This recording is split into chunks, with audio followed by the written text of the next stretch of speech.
Hello everybody, Geezer Tony here once again. I want to talk today about something they call early extension. A lot of people are doing it. And since I've been teaching golf, I go on YouTube and I watch a lot of other instructors, not necessarily for their information, but to see how they present things. Because as you know, I just wing it. I don't prepare what I'm going to say. I just wing it, say what I'm going to say as though you're standing here in front of me. So I watch videos to get a better idea of how to get a point across. And I keep seeing a lot of instructors talking about early extension. And most of them are describing it as when you stand up in your swing or as you're coming down, you do this. And they call that early extension. Well, in my feeble mind, that doesn't add up.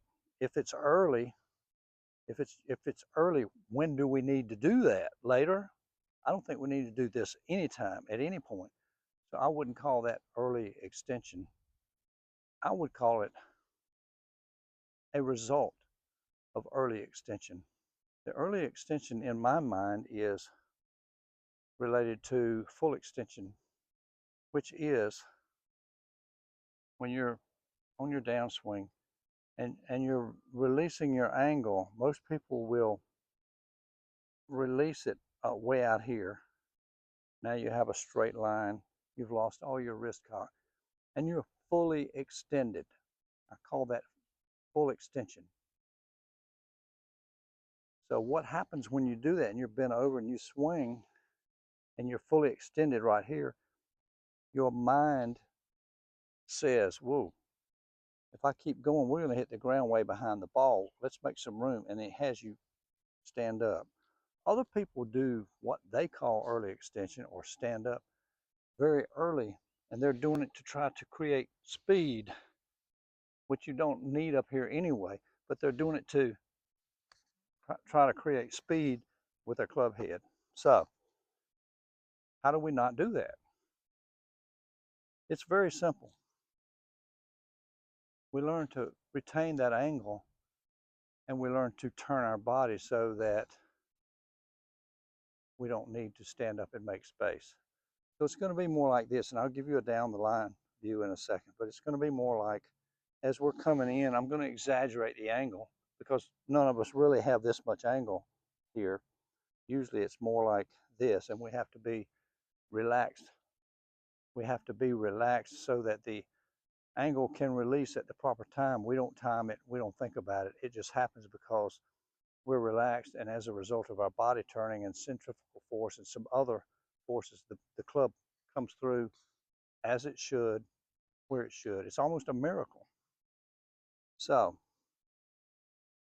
if we're coming down here and let's say we have this much wrist cock left, how do we get this club to the ball? Do we do like this? What we really should do is like this. Without releasing that, we should turn our body to get that club. You see how the hands haven't moved, but the club is getting there pretty easily, and I still have this angle. And we're going to combine this. We're going to talk about compression, which is a buzzword these days. Compression really simply means the fact that when you hit the ball, you make it out around for a second.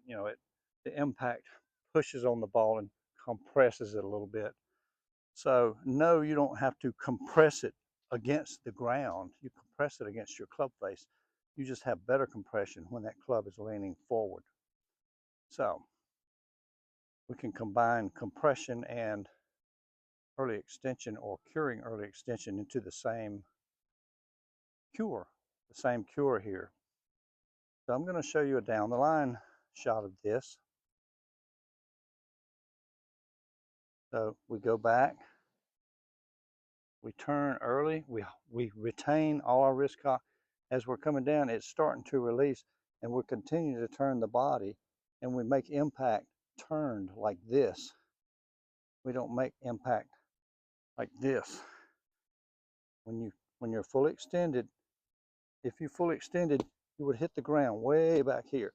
So our brain knows that, and it says, oh, I got to make some space, so let's do this. Some people can hit the ball fairly well like that, but it goes really high and not far because you're adding a lot of loft, and it's not a full compression of the ball as it would be if it were here. So how do we learn not to do this? We practice pretending that we're going to hit the ball with the butt end of the club. That's what a feeling. That's a feeling that I have when I'm practicing. I want to feel like I'm doing this. The club will release when it should. Don't even think about it. Just stay relaxed. But we want to learn to be in this position with the elbow in, left arm extended down, and a full wrist cock. If you practice this a lot, your hips are turned, your belt buckle's pointed well out here, not at the ball. When we do those things, we will create a lot of extra club head speed with no extra effort. We will create compression on that ball. It will go farther and straighter with zero extra effort. So I want you to practice getting into this position and understanding that we don't want to go down. We don't want to go up. We want to maintain our posture, our position as we swing. I know I see a lot of videos where they're talking about speed and distance, and they say, well, you go down and then you push up, and well, maybe the tour pros can do that. You and I should be doing that. We want to just stay level, turn our body, retain our angle, and let the club whip through in its own time, and it will be correct. So if you have any questions about this, please just put them in the comments below, and I'll do my best to answer them. The channel has grown quite a bit in the last month or two. I'm still trying to answer every comment, every question, and as long as I'm able to do that, that's what I'm going to do, because the channel is for you. I'm not one of those professional instructors that tries to make a living off of YouTube. I'm just here to help people, and I'm having fun doing it, and I have fun learning how to do this too, with the electronic part and the videoing and all. So anyway, I think that'll be it for today. Again, if you have any questions, put them in the comments below, and I will do my best to answer.